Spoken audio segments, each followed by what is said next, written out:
Hello, namaste to all of you. Good morning to all those friends who are in the morning zone. Good evening and good afternoon to friends who are in those respective zones.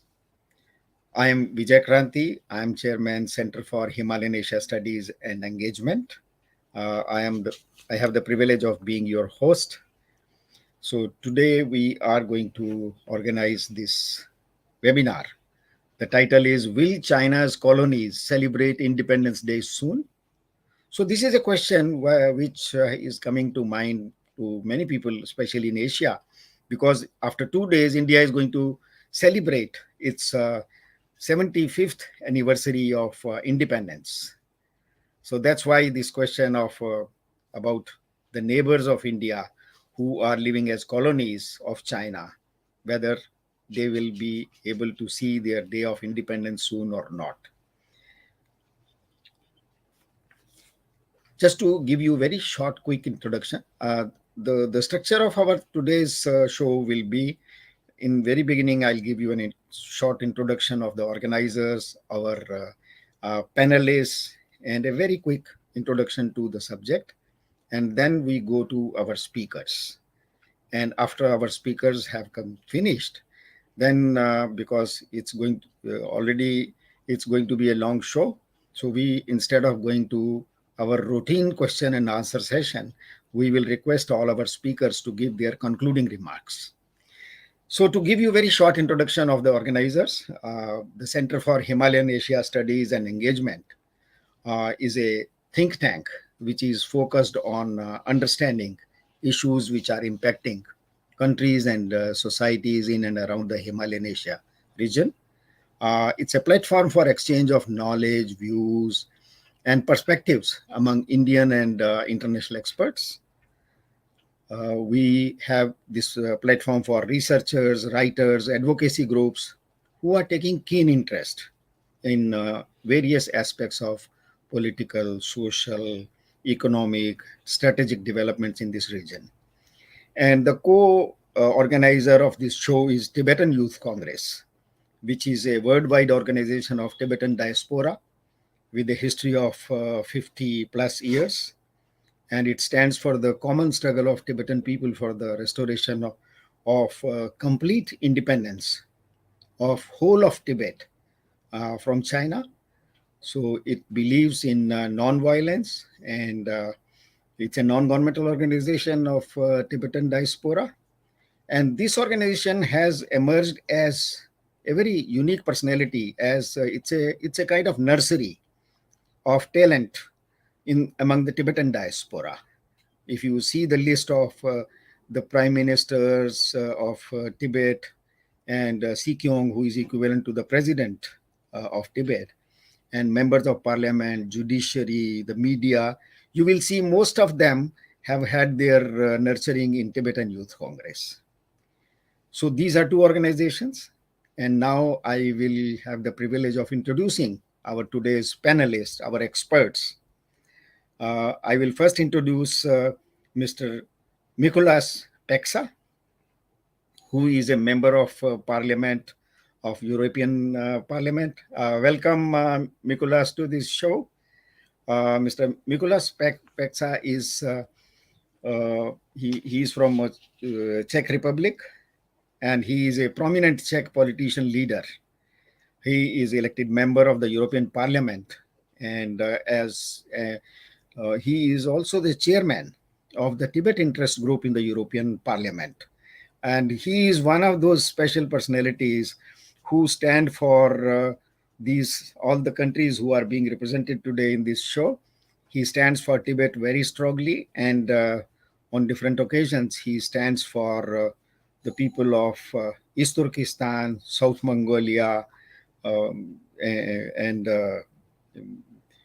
of course, Tibet. So, welcome, Mikolaus. He has been also a member of parliament in the Czech parliament, and he is known for his frank and clear opinion on various issues related to China, on human rights, etc. So, by training, he is a biophysicist, he's a political activist, and as a parliamentarian, He has so many specializations because of his involvement in committees on industry, energy, budgetary control, economic and monetary affairs, tax matters, so many issues. So, welcome, Mikulas, to this show. We are privileged to have you with us. Then we have from South Mongolia, uh, Engebatu Togochok, who is the director of the Southern Mongolian Human Rights Information Center, which is based in New York. Mr. Togochog, he is with us. Let's have him on the screen, please. Hello, welcome. Welcome, Angebatu. Mr. Togochog, he, as I said, is from New York, and he is dedicated to promoting and protecting human rights of Mongolian people who are living under Chinese occupation in southern Mongolia. And he is editor in chief of the SMHRIC organizational newsletter, which is titled as Southern Mongolia Watch. So he was born in southern Mongolia and in 1972, and he came to United States in 1998. So since then, he has been very actively involved in fighting for the freedom of his country and the human rights of his people. He has presented their case in various forums of United Nations, especially the United Nations Human Rights Council, the UN Permanent Forum on Indigenous Issues, so many of them. So, welcome, Mr. Togachog, to this show. We have Mr. Edward C.K. Chin. He is from Hong Kong, a very well known personality of Hong Kong.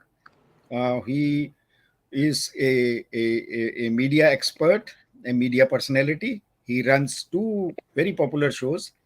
One is Ed Chin Word, and the other is Ed Chin Voice. So, welcome, Edward, to this show.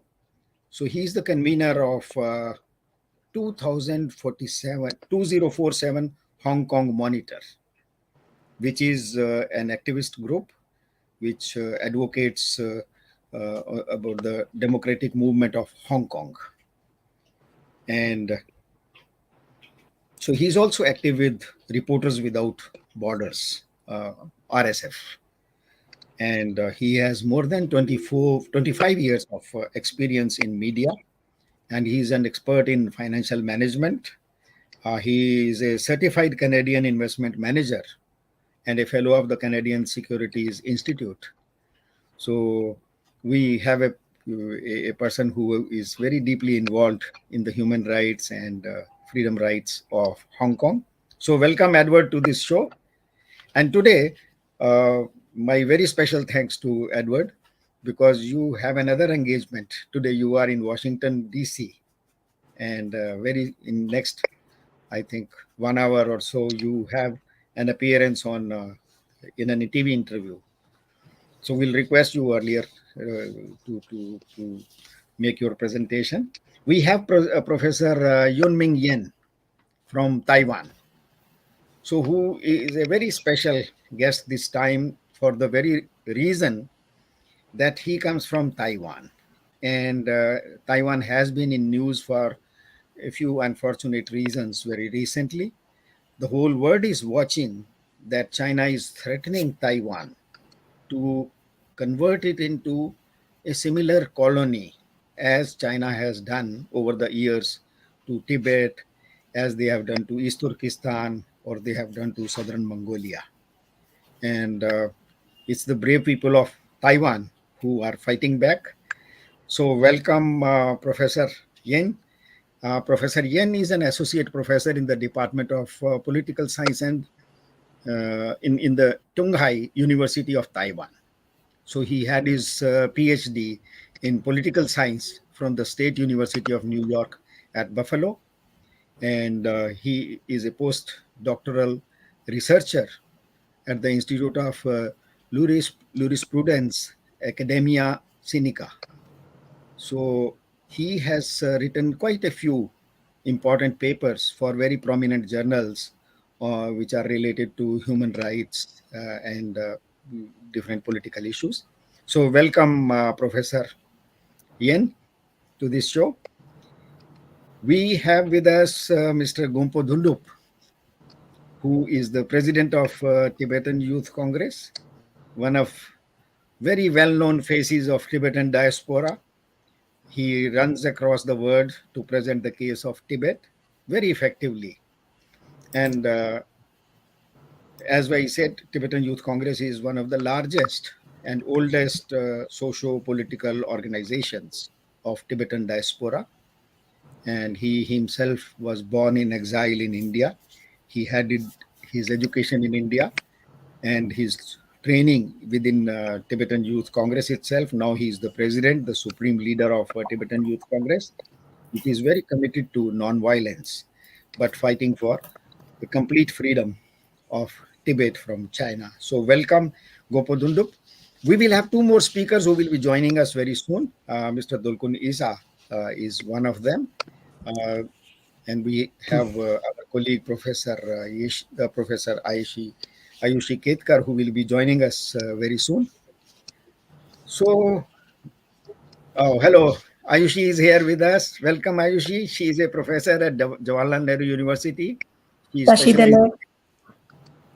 Taishdelek. So she specializes in international affairs and security matters. And she is in our core team. She normally handles question answer sessions, which we are not having today. But welcome, Ayushi, here in the show. So now, before I just go to give the floor to our first speaker, a very quick introduction to the subject we are handling today. China is claiming, shouting every day of what they call one China policy and threatening the whole world to accept it. But if you go to the history of China, you will see that from 1206 to 1912, for 706 years, China itself lived under Mongols and Manchus. And for 706 years. So in 1912, when China became Republic of China first time in the history, if you see this map, a schematic map, it will show you that China was a divided China before that.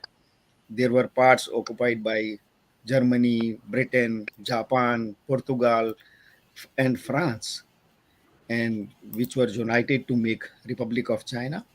And yeah, if you see next, if you see here, this was the shape. If you look at China of that day, before, just before 1912, this was the China of that day. It was surrounded by its own parts. And then if you go to the next slide, it will show you, uh, yeah, this was Republic of China in 1912. But the greed of expansion started very soon. And in 1919, China occupied southern Mongolia and China became bigger. And in 1945, they occupied Manchuria and China became still bigger. But this greed did not stop there. Between 1946 and 1949, they occupied East Turkestan, Republic of East Turkestan. And China reached right into the heart of Europe. And the greed was still going on for Chairman Mao Zedong. And by 1951, his PLA and they occupied Tibet. And this is what is present day People's Republic of China, who always wants the world to believe that it is one China. And unfortunately, very recently, they grabbed Hong Kong through deception and coercion, and now they are bent upon occupying Taiwan to give it the same fate as what happened to Tibet, East Turkestan, Southern Mongolia, and unfortunately, Manchuria is so much lost that when I was organizing this show, I could not find somebody who could represent Manchuria. I hope, with the help of friends, we will have some representative from Manchuria very soon. So now, may I request uh, our friend from Prague, Nicholas Pexa, to, because you are, why you are beginning. The reason is you represent all of our friends who are on this show. You are fighting for their cause in heart of world in Parliament of Europe. So I will request you to please give your perspective, and after that I will request our friend Edward, who has to meet a deadline with a TV. So Nicholas, the floor is yours. Thank you very much for introducing me and for inviting me. I really, really appreciate it, and it's really a new and interesting experience to participate in such a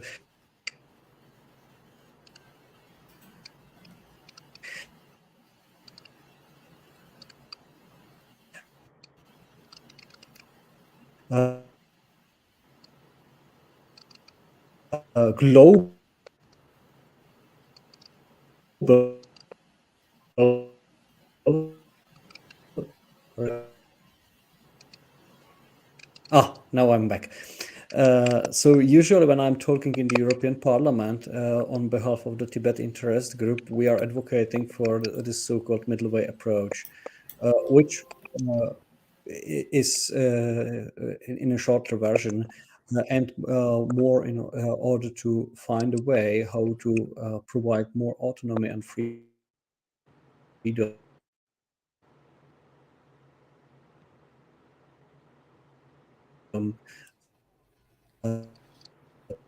to Nicholas, one suggestion: in case there is a problem of bandwidth, you can stop your video and independence. audio quality will improve.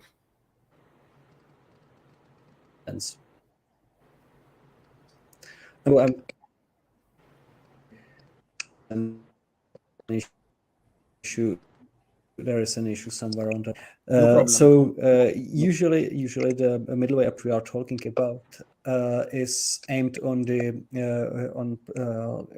getting more autonomy. So I was really like amazed by this topic, and I really like the idea to have the opportunity to a little bit speculate about the independence itself. I mean, I'm from Europe, and if you look into the map of this planet, hardly you find a place which wouldn't be part of some of the colonial empires in the past. I mean, like most of the places, except of very few, were either the colonial powers or the colonial territories. It happened almost everywhere, except very few exceptions. I mean, we are talking about colonial powers when talking about it. I think it is honest to mention also countries like Japan or Russia. Russia formally has no like overseas colonies, but effectively it's the whole, let's say, Asian territory of Russia should be, and by all the demography means, should be considered a colonial territory. I mean, we have seen over the last few hundred of years a couple of colonial empires colonizing the whole planet, struggling against each other, and finally being dissolved. I mean, first one that was established and actually ceased was the Spanish colonial empire, which covered most of the Southern America and was lately dissolved. But also there were French, English, and even German or Belgian colonial empires that were spanning over Americas, Africa, and Asia, of course, like India, for example, and vast majority of the Pacific.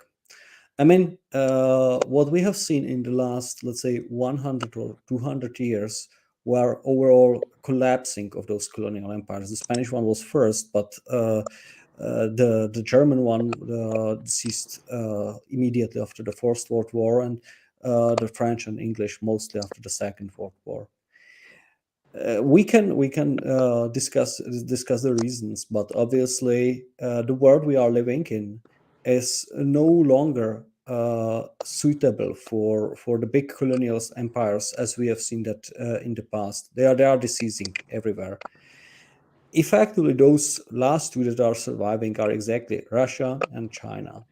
And I mean, we have seen that, and I believe we are heading towards like the collapse of Russian colonial empire, because yeah, like few weeks ago already there was a congresses of countries that are part of this Russian colonial empire. It was a meeting in Prague, really discussing the future, what shall happen after the ongoing war between Russia and Ukraine, because seemingly the reasons for colonial empires to be dissolved are some major issues that like defeat in the war or economical crisis that lead to the collapse.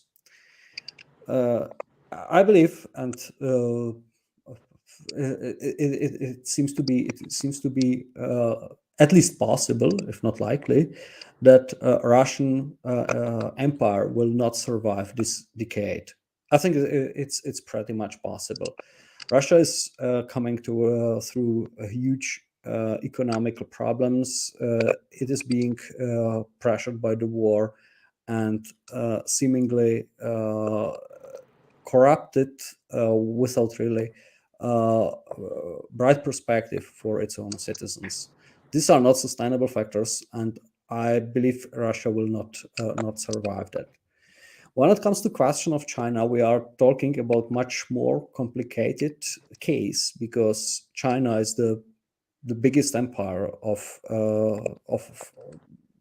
our days. I mean, like the strongest one, the one which survived longest, and it's pretty powerful by means of industrial resources and manpower base. However, what we have seen, and it was the case both for like the British Empire and the Spanish Empire, who are at certain points of time are really spanning all over the world. I believe this British Empire was covering almost like one third of the Earth's surface. Those are the factors which are not really resolving the problem. And at the point, it's not only the question of economical performance, but also of, let's say, moral integrity or political integrity. By means, all the colonial empires that have collapsed have quite often exploited the countries in that they have colonized in very nasty and aggressive way. Those things are maybe sustainable for a short time. However, in the long-term perspective, people do not want to be exploited. People do not want to be to serve to foreign masters, and do not want to pay to them the taxes. So, last but not least, it creates such harm, such tensions in the interpersonal relations or political relations between the people, that it finally escalates to the decolonization process. I'm not really sure when to talk about China in this context, because the empire seems still to be quite strong. However, it creates a lot of atrocities and a lot of attention all over the world. I mean, like people from Europe, from the US, effective from all over the world, are realizing that China is growing in power and feel threatened. This feeling of threat is creating sort of like anti-China alliance that is trying to press against. I mean, like the, the Chinese influence is manifested quite broadly. I mean, what we have seen here in Europe, actually in my own country, uh, there were Chinese fueled propaganda attacks on the local politicians. I mean, like Chinese really like paid for one local politician to spread advertisement and against other one in the local newspaper. I mean, like maybe it sounds ridiculous, but such attempts to really influence the democratic process antagonize a lot of people. Uh, this is just one example. I mean, we have a lot of other cases when Chinese are trying to take over companies that are producing strategically important equipment and so on. And people do realize that this is an issue, and people are pushing for laws to actually restrict it and prevent further involvement. But it's just my part of the world, but this is happening also in the others. People are realizing there is a problem. So, I mean, it's not, we are not yet in the phase of when we could and should talk about Chinese empire to be collapsing. However, we are getting to the phase when Chinese empire is getting isolated, or at least pushed back against through those who are forming a global alliance where the binding principle is the fear of Chinese aggression. I don't say it's the end. It's just let's say the beginning of or the end of the beginning. Let's put it that way. It's the end of the beginning. I don't think Chinese can further on colonize the countries around and believe that this will pass and no one will reply, because people feel threatened, and we do realize that what happens now in Tibet, in Eastern Turkestan, in Mongolia, in Manchuria or Hong Kong, that's just something that can happen in the other countries and shall be prevented. And as this feeling started, I think the only way how to again sleep peacefully for the rest of the world would be the independence of the current Chinese colonies. So far from me. I hope I have not bothered you, and I will probably transfer to the next speaker.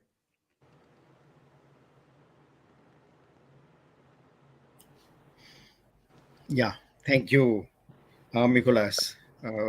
Especially the insight you have given to us that China is adopting the methods which are not sustainable, and it is bound to collapse. And your prediction that Russian Empire is going to collapse in 10 years, it's quite interesting. So thank you very much. And in the meanwhile, we have Dolkonisa who has joined us. Maybe there was some confusion about the time equivalent time between India and uh, Munich. So Dolkun, welcome to this show. Let's give a very quick introduction to Dolkun. Dolkun is a very prominent Uyghur leader who is the president of World Uyghur Congress since 2017. He has been associated with the World Uyghur Congress right from the days it was established, and he himself is a big champion of human rights across the world.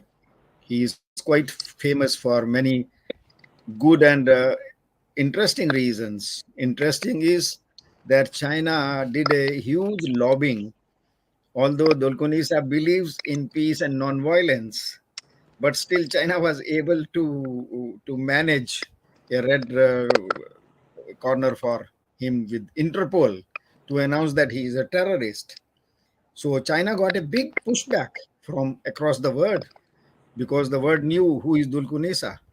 So finally, in 2018, um, the world won, Dulkun won, and this red corner was removed. So he is now free to move around. But that shows the power China holds. But also it shows the power people like Dolkun hold to give a pushback to a power like China. So welcome Dolkun to our show. We'll give you we will invite you very soon. But right now we have our friend Edward uh, from Taiwan who has a deadline to meet with with a TV station in Washington, D.C. So, without wasting much time, I'll request Dolkon. Oh, sorry, I will request Edward to please go ahead with your presentation. I wish you could stay back. In case you can join again after finishing your show with the TV, if you could join again, it will be wonderful. So, Edward Kesichin, he's from Hong Kong. Well, thank you so much. It's what a privilege to be here today, joining the show, and also realizing India is commemorating the 75th anniversary of independence. I'm here actually in Washington, D.C., and at 10 a.m. I will be doing a program called The Kingdom Hour. Basically, is to focus on the human sufferings and what's going on geopolitically in Hong Kong. Now, as some of you might have noticed, in 2019, we had a fight for freedom movement in Hong Kong, and Hong Kong was supposed to be given one country, two systems, according to the basic law. Just 1 second.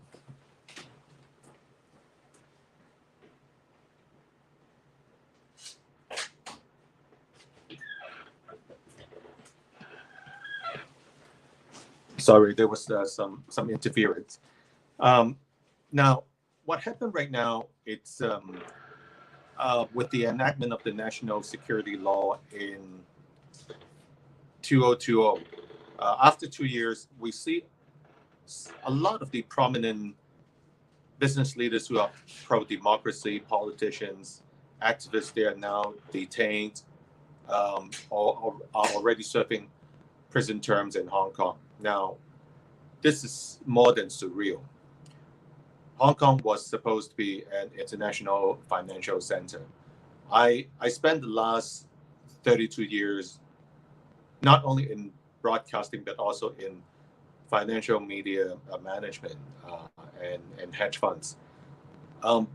Currently, a lot of the so-called asset management firms who are doing businesses in Hong Kong, first from the national security law to 2 years ago, in the name of COVID-19, they are pulling out from Hong Kong. Reason behind it, we see that using COVID and using clamping down on freedom of speech is a false pretense. It is a false pretense for China to further control people from Hong Kong. Now, we are quite different from how mainlanders think.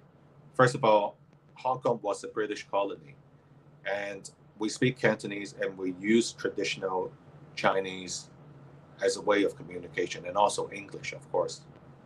And what happened in 1959 in Tibet, and what happened in 1989 in Tiananmen, in Beijing, and what happened in 2019 in Hong Kong, actually we see a lot of similarities, which is China has not really on its promises to keep their feet without further interfering into that place, whether it is an independent state like Tibet, or for Hong Kong's case, it is supposed to be one country, two systems until 2047.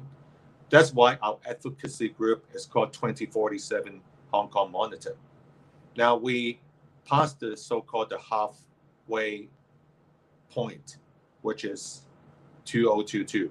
We are into the second phase of the so-called one country, two systems, but without substance. It is definitely without substance. And most people think that it is already finished. So what have Hong Kong people done over the last little while?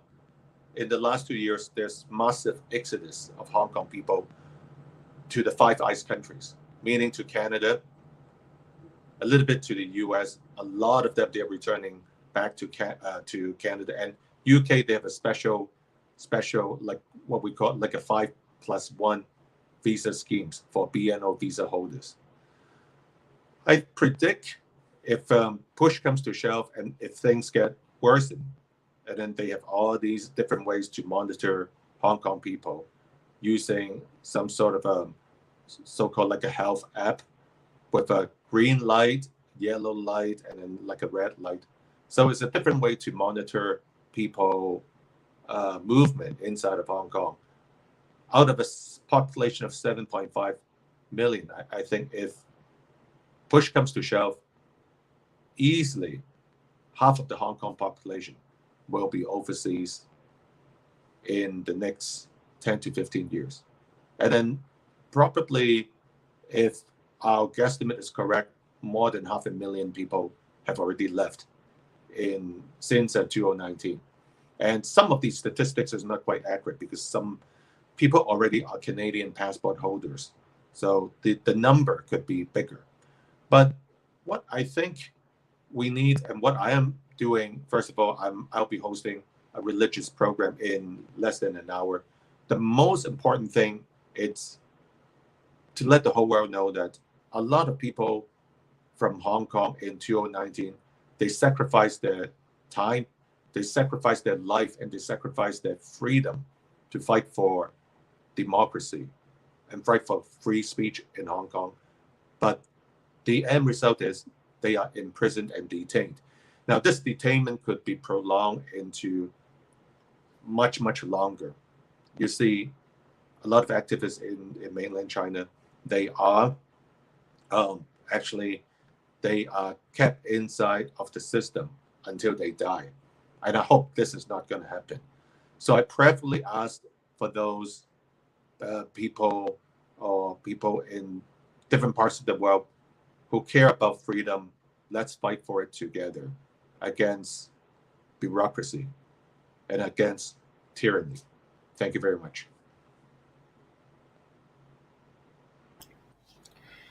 Oh, thank you, Edward. In very few words, the way you have painted and presented the picture, on one side, the suppression from China, and on the other, the determination of people, and especially your concern for those Hong Kongers who were picked up, arrested since are living in jail since 2019. Uh, we share your concern for them, and let us hope the world will wake up to the fate of those people who are in jails and are going to face, as you said, a very, very unfortunate future. So, thank you very much.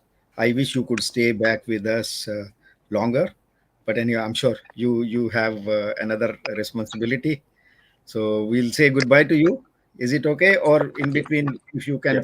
for some time and then you can move out. Yeah. Yeah. Thank you. But thank See you you. very much. I hope we see you soon again in some other show. Yeah. Thank you. Right.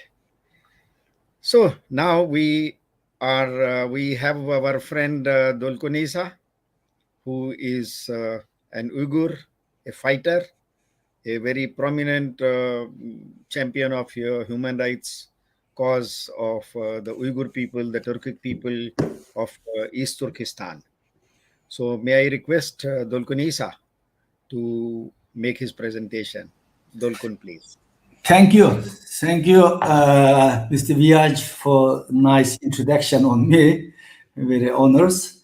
And good afternoon, everyone. First of all, I would like to thank the Center for Himalaya Asia Study and Engagement and also Tibet Youth Congress organized such an important webinar and for inviting me speak here today, and along with such a distinguished guest like MPs Mikulas and my good friends Inge Batur, Tondrup, some others. Indeed, today panel underlines the serious threat that China poses not only to people who territories it has already violently occupied, but also to the international community and the rules-based order on which it is built.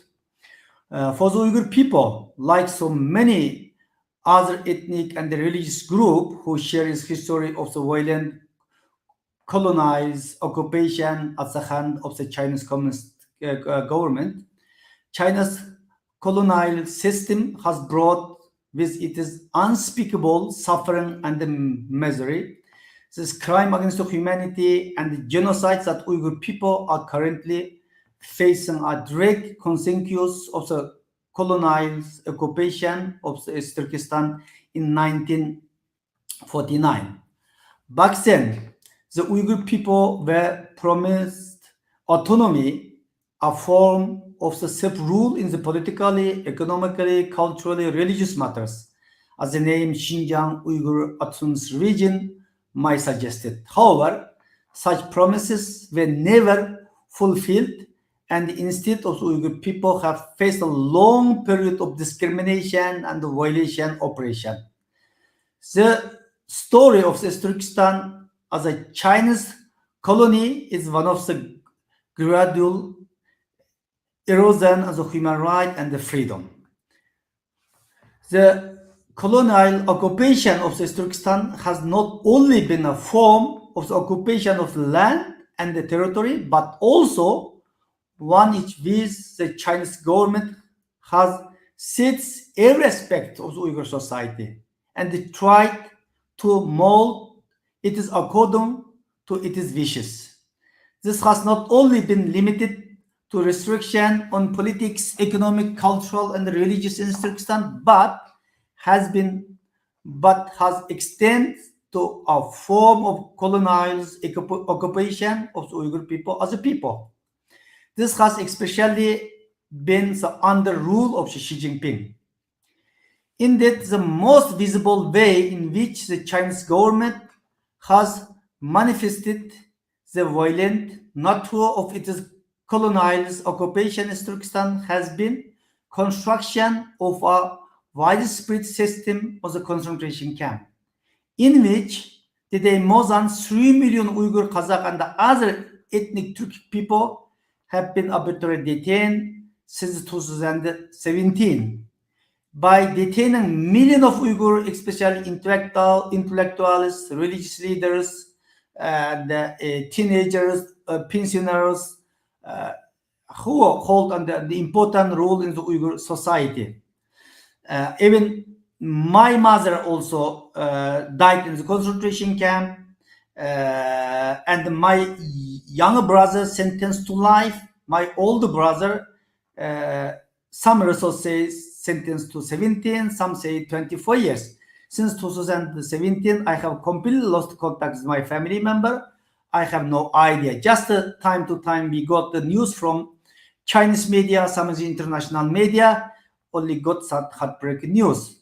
Since the last 5 years, I got only such a heartbreaking news. Father passed away, mother died in the concentration camp, brother, sister is in the long life sentence to jail. The Chinese authority have violently cracked down on every Uyghur society.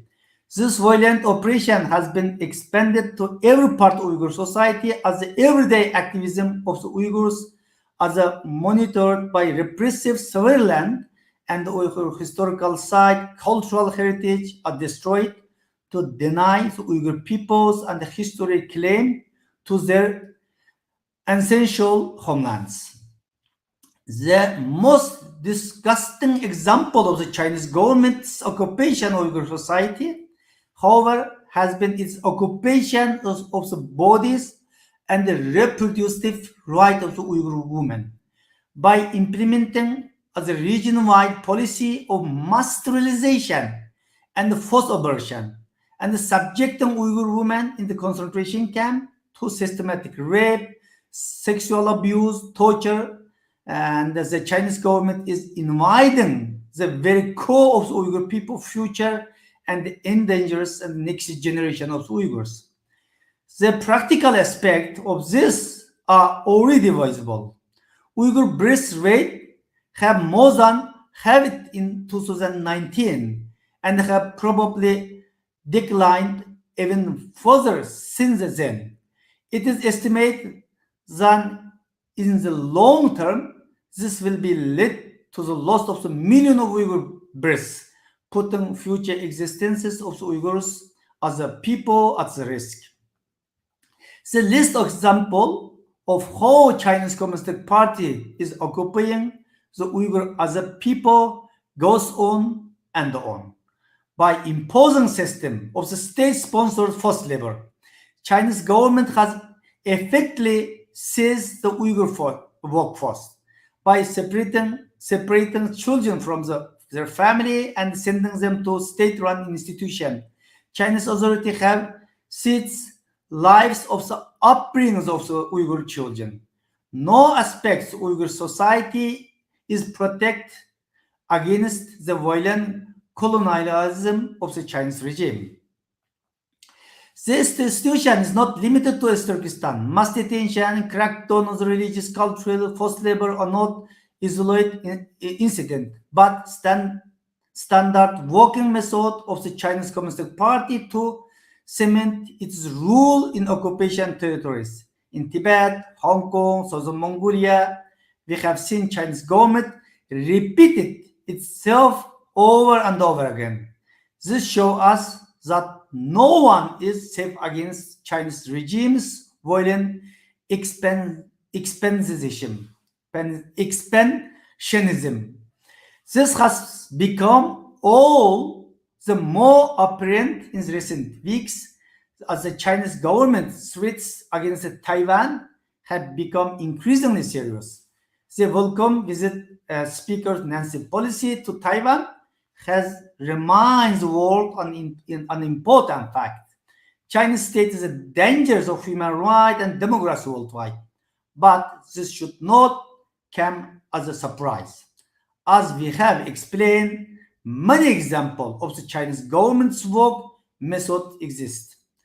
Recent events in Taiwan have therefore highlighted that Taiwan is at a very high risk to become next territory of being occupation by the Communist Chinese force. This event something the Chinese government openly pronounced. Alarmingly, the similarities with the colonial occupation in Turkestan have been made very clear. Last week, Chinese envoy to French said the re-education of the Taiwan people will be needed after occupation of the Taiwan. I don't think we have to remind anyone how re-education has been the beginning of the Uyghur genocide, which aimed to eradicate the Uyghur as a people. It is of an ethnic, cultural, religious identity. This is a dangerous prospect. This understanding of the Chinese Communist Party's working method is important, but currently lacking among the international community. Even so the world is aware now of the crime against humanity, genocide happening in Turkestan. International community, including United Nations, have continuously preferred bilateral dialogue over the meaningful policy response to end this atrocity. In the case Hong Kong, this is essential gives a green light to the Chinese government to completely suppress Hong Kong democracy movement.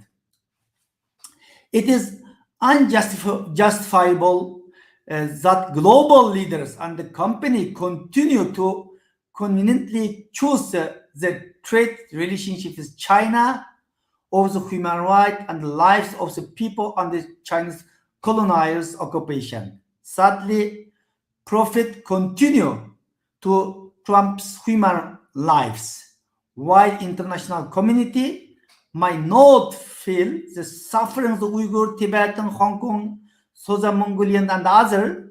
In the long term, China forces the threat democracy and the human rights everywhere in the world.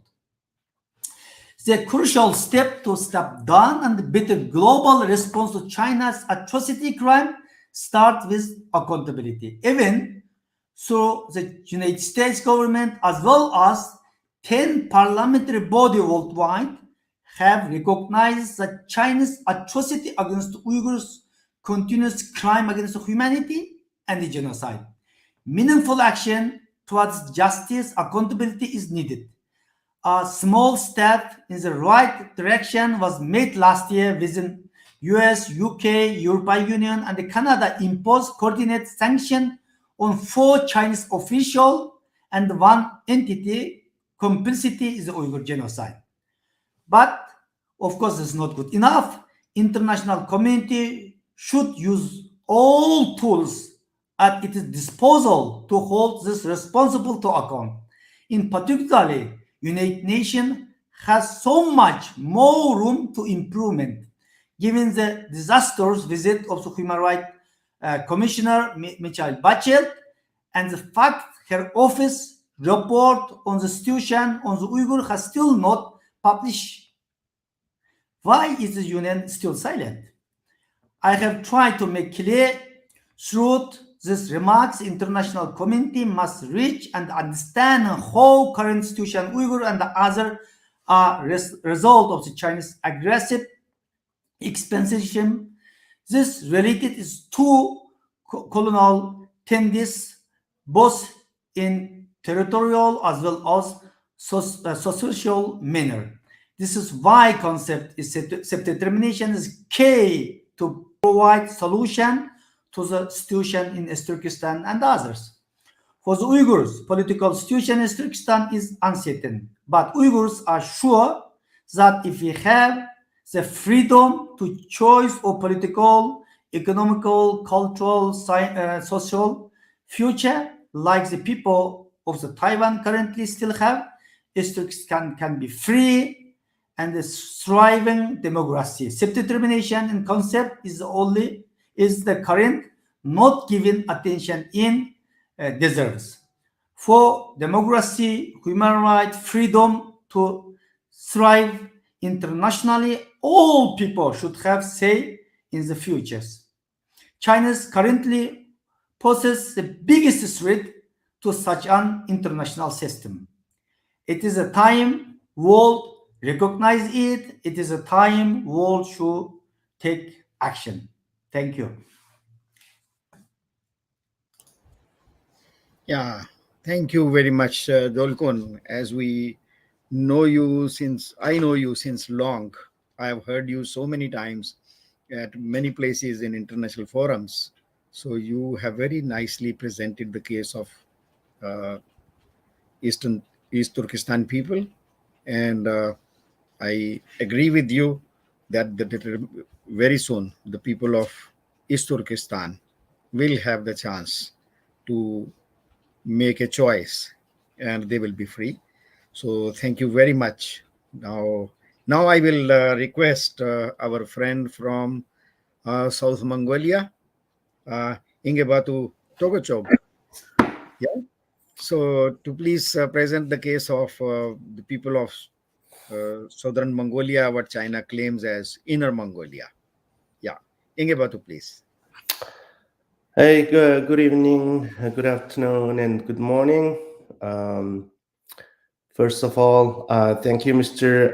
Vijay and your colleagues from the Center for Himalayan Asia Studies and Engagement, and friends from Tibetan Youth Congress for organizing this special webinar and inviting me to speak on China's colonial occupation of southern Mongolia. As we all know, historical China is no larger than 1/5 of the territory of today's People's Republic of China, and throughout its long history, China was mostly confined to her traditional Chinese heartland, known as Zhongyuan, from which the very idea of a Middle Kingdom was originated. The Chinese thought and are still thinking that they are the center of the world and all other nations and peoples are barbarians and that their territories should be colonized and population should be Sinicized. If you look at Chinese history books and the literatures, all nomadic peoples in the north, like Mongolians, are called Beidi or northern beasts. And all people in the West, including Uyghurs and Tibetans, are called Shirong, meaning Western savages. And peoples and nations in the South are called Namman, which means Southern barbarians. And countries in the East, such as Japan and Korea, are called Dongyi, meaning Eastern aliens. This type of Sinocentric mentality has a deep root in China's colonial expansion and global hegemony today. When it comes to the North, historically, the Chinese have been particularly hostile toward the Mongolians throughout their entire history of China. For example, the Great Wall is the greatest testimony to China's hostility toward the Mongolians. Scholars, including many Western historians, have simply accepted the Chinese version of explanation as to why the Great Wall was rebuilt, and fortified during every Chinese dynastic cycle, simply accepting the Chinese narrative of fending off the barbarian attacks from the north. From the perspective of the Mongolians and other nomadic people, the Great Wall is the earliest evidence of institutionalized and state-sanctioned racial segregation and close-mindedness in human history. It is a stubborn rejection of equal footing of nations, peoples, cultures, and civilization. It is a symbol of foolish arrogance and yet an indication of a lack of self-confidence. This Great Wall mentality is still the dominant state of mind of the Chinese state, even today, to deal with foreign affairs and foreign nations. On the other hand, the Great Wall can also serve as the cleanest and clearest boundary between Mongolian nation and China. South of the Great Wall is China, and north of the Great Wall is undisputable territory of Mongolian nation throughout the history. There's no other two neighboring nations on our planet that have their territorial boundary as clear as China and Mongolia. Yet the People's Republic of China not only crossed this historical boundary to invade and colonize southern Mongolia, but also claiming that the Mongolians are a member of a Chinese so-called Chinese nationality or Zhonghua Minzu since antiquity. The history of how my nation, Southern Mongolia, was turned into a Chinese colony and reduced to China's first occupied nation is a textbook example of how modern imperialism and colonialism can work hand in hand to destroy a nation, crumble its economy, and wipe out its culture. While the communist China's imperialism came to Southern Mongolia in the name of liberation, her colonialism presented itself in Southern Mongolia in the euphemism of development. Since China's imperialistic nature, including military expansion, territorial annexation, and political control, has already been well documented from the experience of Tibet, East Turkestan, and Southern Mongolia, I would like to touch upon China's colonialism to provide an early warning to those nations that are already targeted by Chinese neo-colonialism, including the so-called Belt and Road Initiative and, for example, Shanghai Cooperation Organization. The most effective colonial strategy that China has applied in Southern Mongolia can roughly be summarized in these three major categories. First is economic development, so-called development, and then population transfer, and gradual sanitization, and resource extraction. I would like to talk about the economic development first. The biggest and even most fatal mistake a nation that has no previous experience of a close contact with China can make is to take what China says at its face value. China would never say to destroy your national economy and make you a beggar on your own land. Instead, China would say to help you to develop your economy, to mutually benefit, and to prosper together.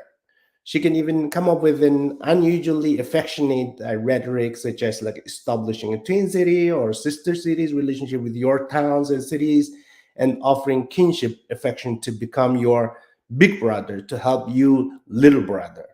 In the past 70 years, China cultivated the Southern Mongolian grassland and called it help boosting rural economy and assist the Mongolian little brother to adopt an advanced way of life, of course, which is referring to the uh, big brother China's farming way of life.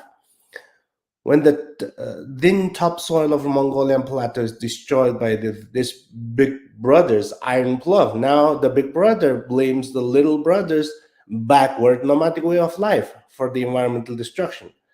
Thanks to these series of help, assistance, development, the Southern Mongolian national economy has completely collapsed, and fragile natural ecosystem has totally been destroyed, and the pastoralist way of life has been completely wiped out in Southern Mongolia.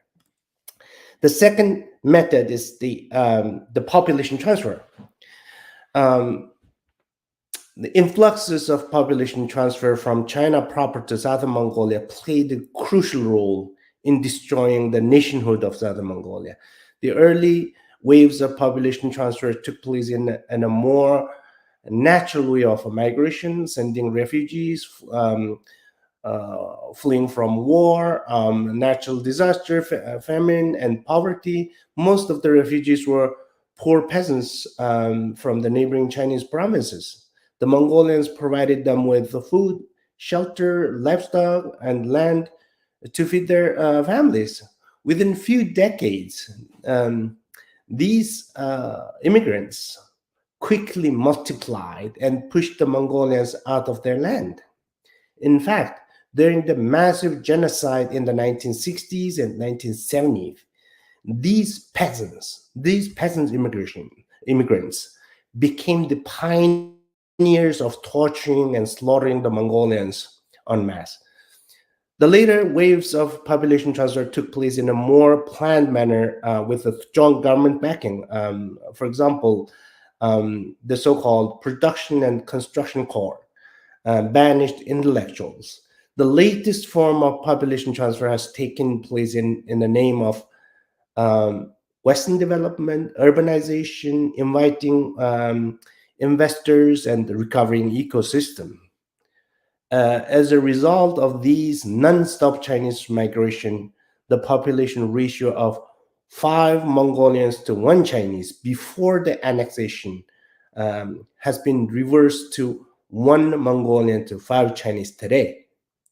Strikingly similar patterns are seen in the Belt and Road Initiative countries where China refuses to hire from native population but brings in Chinese workers to create their own colony in those countries. The third method that Chinese had used is the gradual sanitization. As the Chinese population grows exponentially in the new colony, the government of China would increasingly be confident in speeding up the sanitization process of the indigenous people. One of the key steps the Chinese government has taken to sanitize the Mongolian in Southern Mongolia was to destroy the language and carry out the wholesale cultural genocide. During the massive genocide campaign in 1960s and 1970s, all Mongolian schools were banned, and after the genocide, some Mongolian schools were restored, but with very limited skills. Again, starting early 2000, majority of the rural Mongolian schools were either removed or converted to Chinese ones under the so-called ecological migration and urbanization policies. According to some statistics, the number of students taught in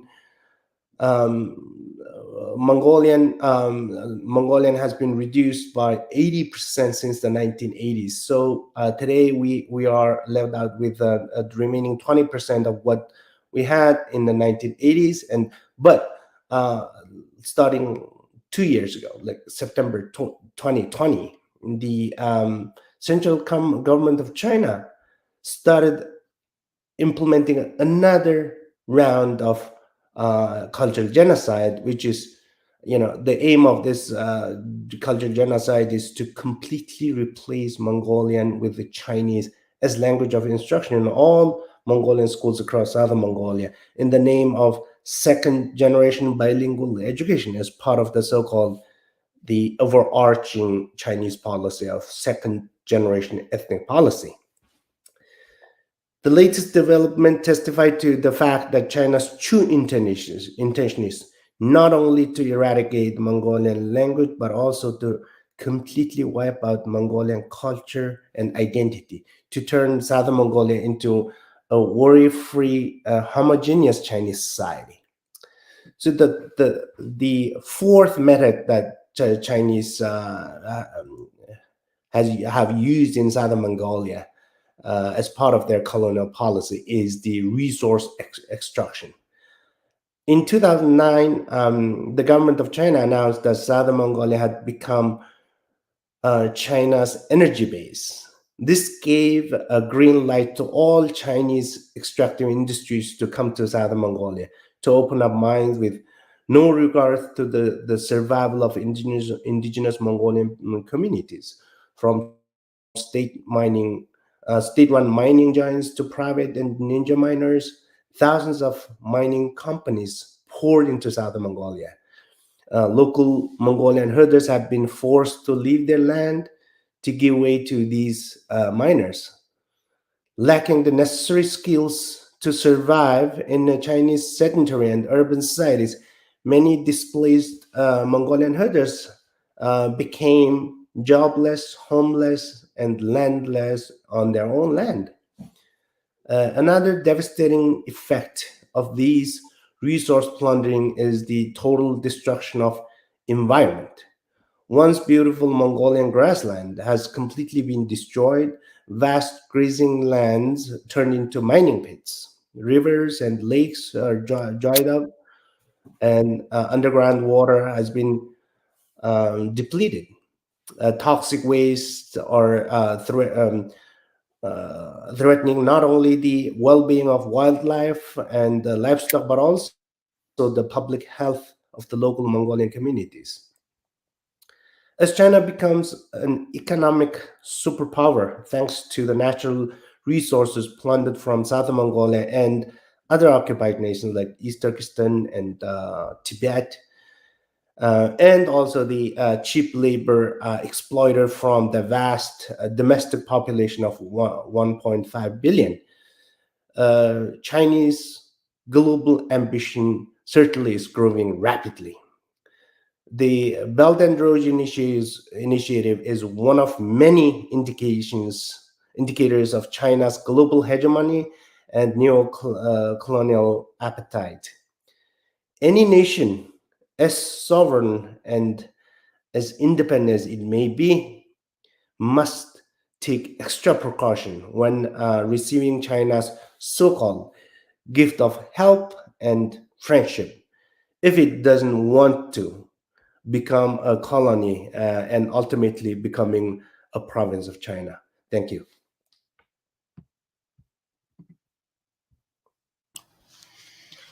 Thank you very much, Ingrebatu. You have so clearly and in such details the way you have explained what has happened to southern Mongolia after occupation by China.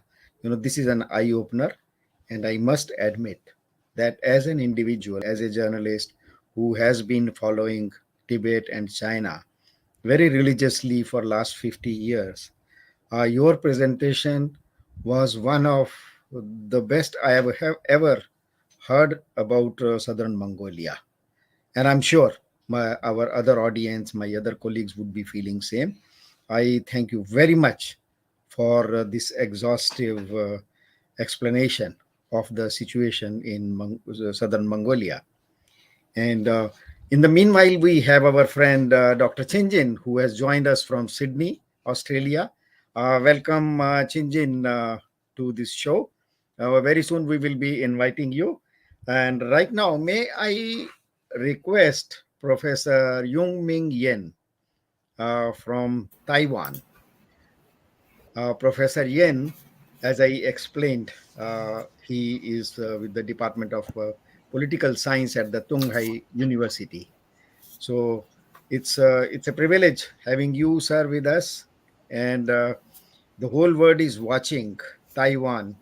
We're holding the breaths because China, the way has been so aggressive very recently, or extraordinarily aggressive very recently. It was aggressive earlier also, but that the way it is trying to change the situation, it's a very sad situation. So this has attracted world's attention to Taiwan, and the whole world, uh, which has been watching these other colonies in the colonies of China, the fate they have met with. Everybody is worried about the fate of Taiwan because China wants to make Taiwan another colony. So, as a scholar from Taiwan, as a Taiwanese citizen, we would love to have your perspective on how the situation is, how the Taiwanese think, and how you look at future. Professor Yung Ming Yun Ming Yen, Professor Yen, please. Okay, thank you very much. Can you hear me? Yes, very well. We can hear you. Okay, thank you very much. Hello, everyone. I'm Yong Ming Yan, and I'm an associate professor from Donghai University. I'm very happy to participate in this important webinar, which is organized by Center for Himalayan Asian Studies and Engagement and the Tibet Youth Congress. As you all know, as the result just introduced, you all know that the large-scale military exercise conducted by Beijing around Taiwan last week, and this has significantly disturbed the political situation in East Asia, and make many people worry about the fate of Formosa in the coming future. So, in the worst scenario, we may see Taiwan become CCP's latest colony. And I think that's the primary reason why I'm here today. And my research interest basically includes human rights politics and transitional justice and the Southeast Asian politics. So in my presentation today, I think I will first I would like to reply to the topic of this webinar, that is, will China's colonies celebrate Independence Day soon? And secondly, since most of you are very worried about the situation in Taiwan, I think I will briefly explain as a not only a scholar but also an Taiwanese citizen how people in Taiwan feel the situation and how people in Taiwan would like to defend our way of life. Okay, so the first part, I think, although the situation in Taiwan is somewhat similar to other colonies around China, however, there's still a basic difference because Taiwan is in fact, a self-governed island and has its own government that is a democratically ruled country. So, in contrast from Tibet, Eastern Turkestan, Southern Mongolia to Hong Kong, thousands of people have become the victims of state repression. And given the fact that Beijing's sovereignty claims over these areas are not challenged by most players in the world, the viable framework to improve or even reverse the misgivings of these colonies is the regime of international human rights. We can only apply international human rights regime to improve the fate of people in Tibet or in East Turkestan. And after the end of Cold War, observers and the intellectuals hailed the victory of liberal international order and believed that the inevitable diffusion of universal human rights norms can finally prevail over the world. Authoritarian regimes or rights-abusing states, they reluctantly recognize the desirability of human rights norms and commit to honor those norms in the foreseeable future. As you can see, China published its first human rights white paper in early 1990s. Nevertheless, this optimism has disappeared in the last decade. It is against this context, I think it's not easy for China, for those Chinese colonies to enjoy liberation soon. So what went wrong with international human rights regime? Simply to say, for the international human rights movement to work, victim groups, international NGOs, media, international organizations, and the like-minded countries all need to make contribution. So we can say, okay, the international society, the international community, we need to wake up. However, those members of these so-called international communities, they have a diverse agenda and a diverse interest. And their interest and their political agendas can be easily distracted or even mitigated by PRC's political initiatives. So the effectiveness of transitional advocacy network depends on successful functioning of information politics and the leverage politics. For information politics, it basically says to generate politically useful information and move it to where it will have the most impact. So we need to expose how China built those concentration camps in East Turkestan and re-educate those Uyghur populations. We need to let everybody know. But we all know that the Chinese government, they have done everything they can to block those information, to prevent those information from getting out. And for the leverage politics, it basically means that we need to let powerful actors to take action. Only those powerful actors, they can actually influence those rights abusing regimes. For example, for China, only those great powers, United States and the EU and other European countries, they can have somewhat influence on Beijing to make Beijing change its attitude or even to reduce its level of human rights violations. So in the last decade, PRC has skillfully operated with its sharp power to neutralize and undermine this transnational network. The tactics include filling the information space with alternative discourses and false information. So nowadays, audience over the world, they accept tons of information which are not human rights friendly. And then the PRC generate confusions in audience awareness. And they strike down the relevance of human rights in the global order. So it tried to let everybody believe that, okay, the current international order can not be sustained if we put too much emphasis on human rights protection. So it can be said that each component of the international human rights movement has become the target of Beijing's concern or become the target of Beijing's attack. So some examples I can offer here.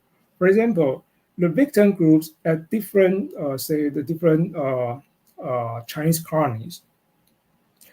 It's very difficult for land to act collectively, because we all know that the communist regime in China, they take a very harsh standard to those people who try to express their political ideas.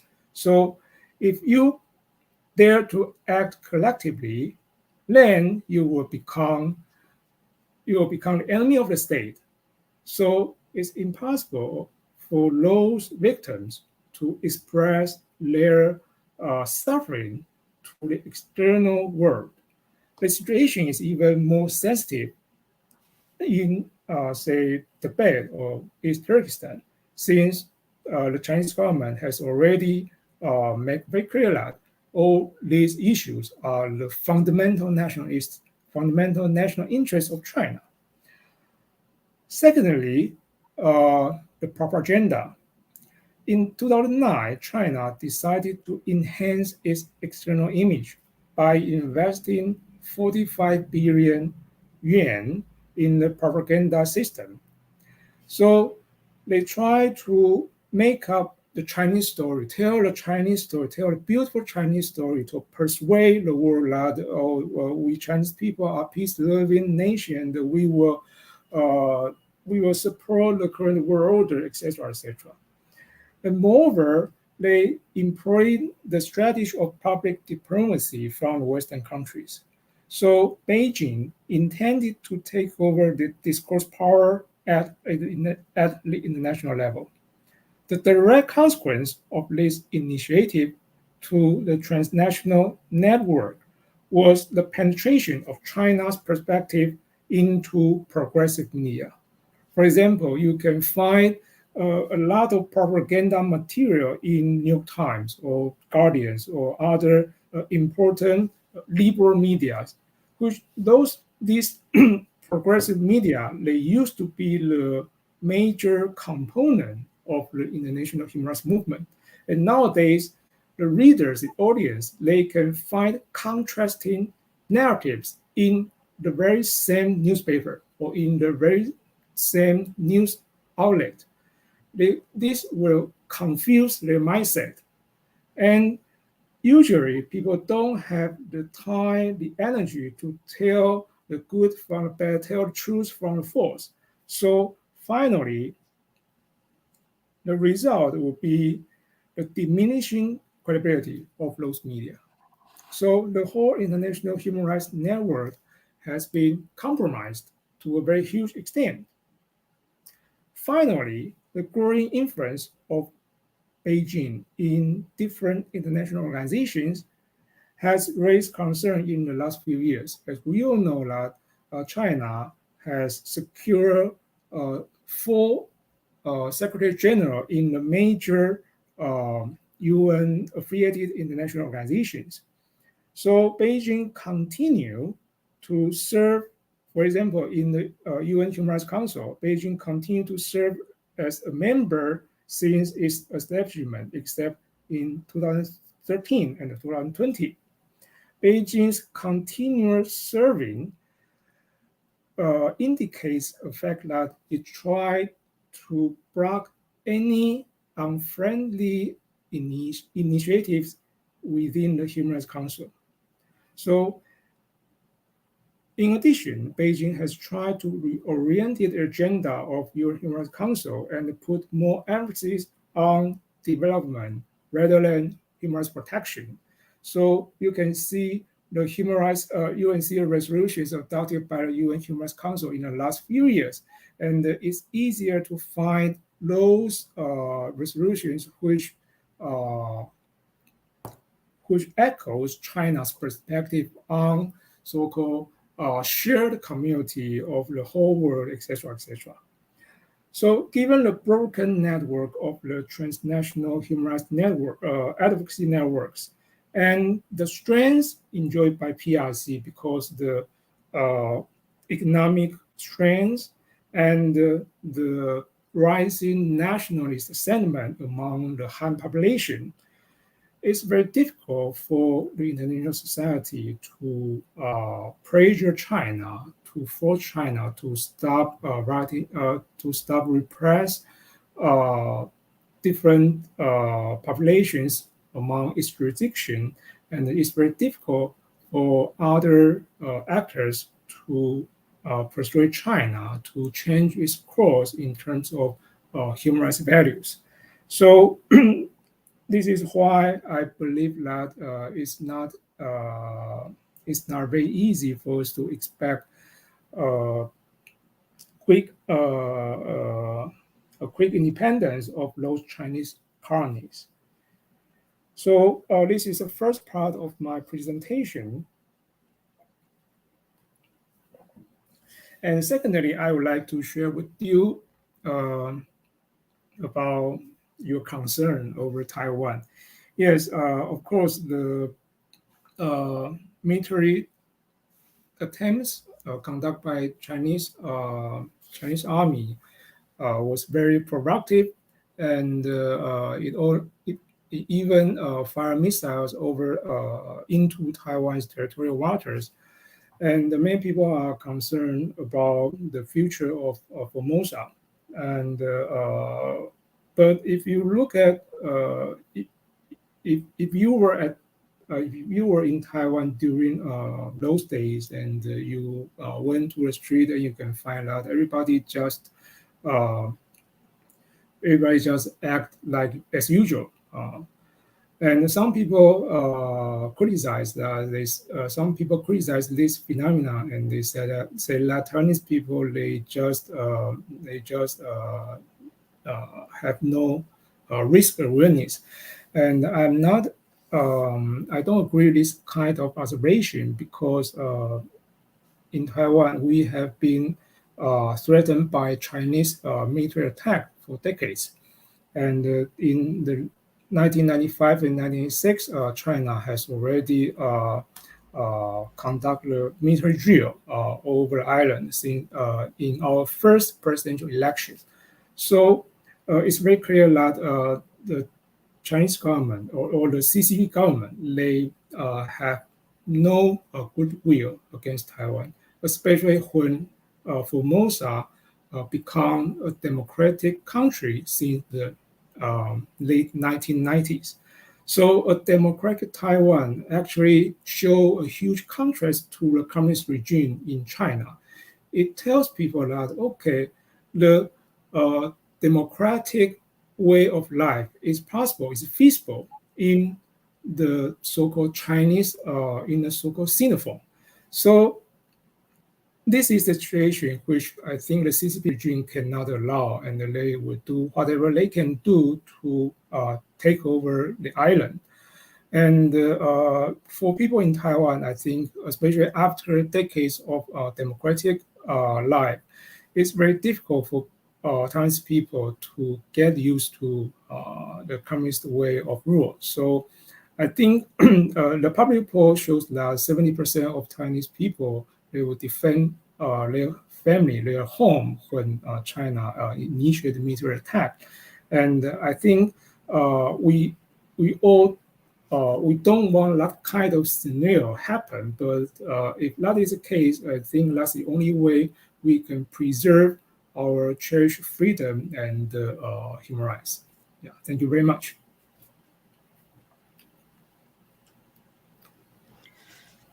Thank you, Professor Yen.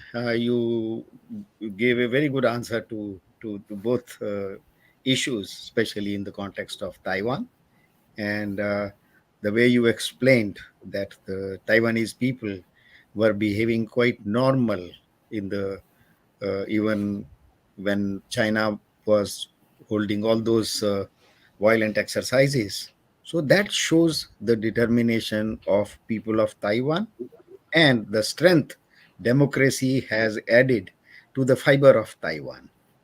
So I'm sure, like me, all other participants, all our audience, they stand by Taiwan, and we wish you all the best. And of course, surely, thank you very much for this very interesting, very informative presentation. So now, may I request our friend, Dr. Shinjin. He is a soldier of democracy, if I can say.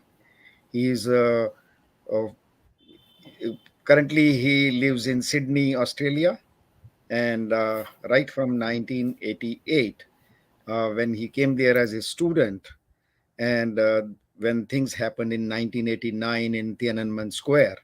So since then, he converted himself into a soldier of democracy, and he has played so many roles. Uh, as I explained, no, I could not explain because he joined us quite late. So he is, as a leader of the democracy movement of China, he is quite a respected figure of this movement. Uh, and he, if I'm not wrong, he was elected as the Secretary General of the Joint Working Committee for the Chinese Democratic Movement. And this movement includes three major organizations. And one is uh, the Chinese Alliance for Democracy, Federation for a Democratic China. And he is quite a very brilliant writer, a very prolific writer. His writings about the democracy movement in China, and also how the communist system is functioning inside People's Republic of China. We read many of his articles with insights into that system. He is also author of a very quite a prominent book, My Quest for Democracy in China, which was published in 2012. So that makes him popular to his readers and also to the Chinese diaspora, who are living outside China and those who are striving for democracy. He is a popular figure with them. So may I request Dr. Chinjin to please present your perspective on this issue. Dr. Chinjin, please. Thank you, Mr. Vijay Kandi. Thank you so much for your very, very good introduction of me. Thank you for inviting me to this webinar. I would like to start with my wholehearted congratulations on the 75th anniversary of India's independence.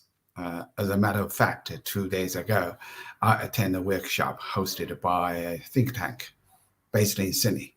Former Australian Prime Minister Tony Abbott delivered a speech on the topic, India's democracy at 75, troubled or triumphant? And now, coming back to the webinar topic, will China's colonies celebrate Independence Day soon? No, there is still a long way to go to achieve it. But also, yes, it all depends on the change of time and the tide. That is political opportunity. China was a country with ever-changing territory, and China was also a country that had been conquered several times. When the first emperor of Qin unified 6 warring states, the territory was only 3.47 million square meters. Tang Dynasty expanded at one time to 12.37 million square kilometers. The central plain of China were conquered by Mongols for more than 90 years, then by Manchuria, Qin Dynasty for 267 years. Tibet, Xinjiang, and Mongolia were all territory expansion and incorporation by the Manchurian Qin Dynasty. Hong Kong was ceded to Britain as a compensation for the defeat of Qin-British Opium War, and Taiwan was ceded to Japan after the defeat of the Qin-Japanese War in 1894. The current territory of China was inherited from Manchuria dynasty. The Republic of China was defeated in the Civil War between 1946 to 1949 and retreated to Taiwan. So the Chinese Communist Party established the People's Republic of China on the mainland. Changes of territory were mainly the result of wars, Victors of wars annexed the territories of the losers. Occupied territory would not be returned without reason to the party who lost it. As long as the CCP continues to rule China, places like Tibet, Xinjiang, southern Mongolia, and Hong Kong would be in no way liberated. The prerequisite for the independence or liberation of these regions is that the CCP no longer exists. If this prerequisite does not exist, the independence or liberation of Tibet, Xinjiang, southern Mongolia, and Hong Kong is nothing more than an unrealistic fantasy. The question we need to focus on to figure out is, where did the CCP come from? The CCP came into being because of the Soviet Union, who had come to power after the October Revolution in 1917. The Soviet Union made constant efforts to ally with its Asian neighbor, the Republic of China, under the Beiyang government, to prevent Western imperialists from subverting the budding Soviet from its eastern frontier. The Soviet Union efforts were echoed by the politically distressed Sun Yat-sen. Both sides chose to cooperate. The CCP was originally the eastern branch of the Comintern, an organization established by Stalin to export the revolution to the world, headquartered in Moscow. The Chinese Communist Party thus gained the opportunity for development and birth because of the three major policies of Dr. Sun Yat-sen, implemented by then in cooperation with the Soviet Union. The Northern Expedition, which began in 1926, subverted the Republic of China under the Beiyang government and gave birth to the Republic of China under the Nanjing government of Chiang Kai-shek. The CCP was on the verge of extinction under the military encirclement and the suppression of Chiang Kai-shek when the Sino-Japanese War broke out. That saved the CCP. It survived, then developed and expanded tremendously.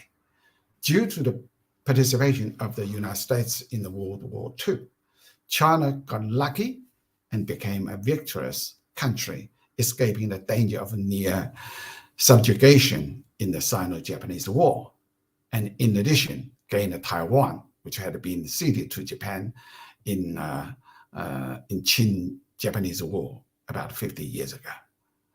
As a result of the anti-Japanese war, the CCP was given a golden opportunity of 8 years of recharging. In that time, the CCP developed rapidly and its military strength increased greatly, but this was still far from enough to compete with Chiang Kai-shek. The next 4 years were taken up by China's civil war, and the CCP received all-round support from the Soviets, as well as the help of the policy bias of the U.S. Truman administration. Under the foolish China policy of the President Truman, the mediator, Marshall, blindly favored the CCP, forced Chiang Kai-shek to stop destroying the CCP, and forced Chiang Kai-shek to establish a coalition government with the CCP. Chiang Kai-shek was also foolish enough to fall into the mercy of the United States. And finally, the Republic of China was brought to a halt. Later, the United States imposed an armed embargo on the Republic of China.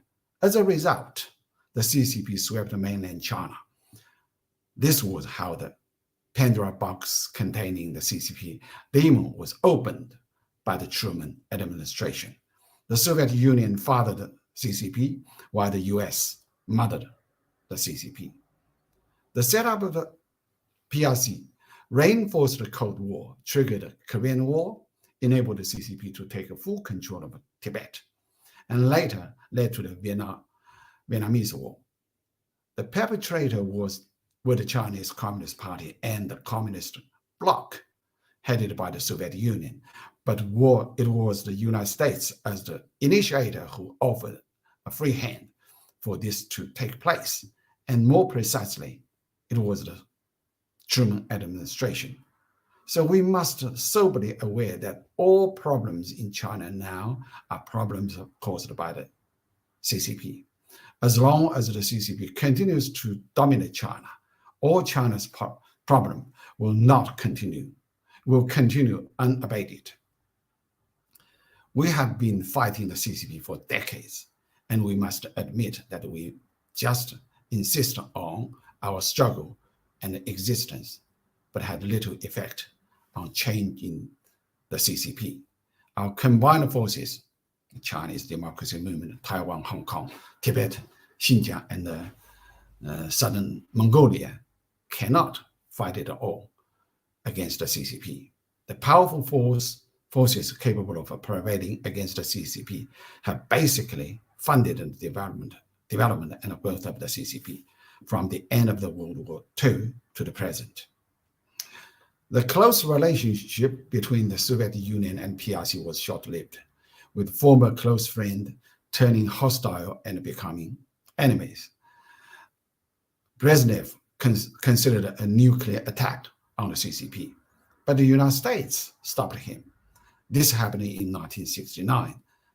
That was the only instance where the CCP had actually faced an existential crisis. The question before us now is how to push the CCP to exit from the stage of history. Only the United States and the Western democracies have the ability and the strength to sweep the CCP into the historical garbage heap. But do they have this will and intention? Apparently, they don't. The United States continue to support and rear the CCP, which in time becomes strong enough to play a rhapsody of their own, imbued with a delusional ambition to overtake the United States and the West to become a new world hegemon. Can the CCP dominate China forever? I don't think so. In truth, the CCP cannot withstand external pressure. Under the external pressure, the CCP immediately showed the substance of a paper tiger. The CCP, under the leadership of Xi Jinping, has been experiencing the chaos of both domestic and foreign affairs, and its political foundation has begun to shake. Xi Jinping abandoned Deng Xiaoping's strategy of hiding its light and biding its time, which in turn directly awakened the United States and the West. The honeymoon-like relationship between the United States and the CCP that has lasted nearly half a century has gone forever. The former good neighbor relations have been completely destroyed by Xi Jinping's warrior style. The Indo-Pacific strategy and the AUKUS is directly aimed at Beijing, but they are defensive rather than offensive. Neither the United States nor the West has shown the slightest sign of taking the initiative to end the CCP's brutal authoritarian regime. Beijing's clamor for attacking Taiwan by force is actually bluffing to scare the Taiwanese. Beijing does not make a real move. If war broke out in Taiwan Strait, Taiwan would become a scorched earth and the CCP would also be immediately wiped out. Only then will the Indo-Pacific strategy and the AUKUS come into play for a military counterattack. If Xi Jinping and the CCP really want to use troops against Taiwan, the scene of Chinese colonies celebrating independence will be staged immediately.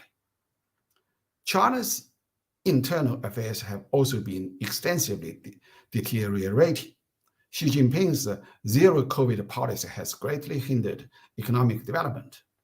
China's society has become fully gangsterized social morality has dramatically declined. The incidence of black swan and the gray rhino triggering the sudden collapse of the CCP regime is highly likely. When will this happen? God knows. In conclusion, the opposition groups, the Chinese Democracy Movement, Taiwan, Tibet, Hong Kong, Xinjiang, and Southern Mongolia, cannot change the status quo of the CCP. Even so, we must maintain confidence and wait for the time of the downfall of the CCP. There are international forces that can defeat the CCP, but the international forces are unwilling to do so. The Chinese people will not wake up to overthrow the CCP, but it is entirely possible for the CCP to collapse on its own due to a co-concurrence of its own domestic and foreign pressures.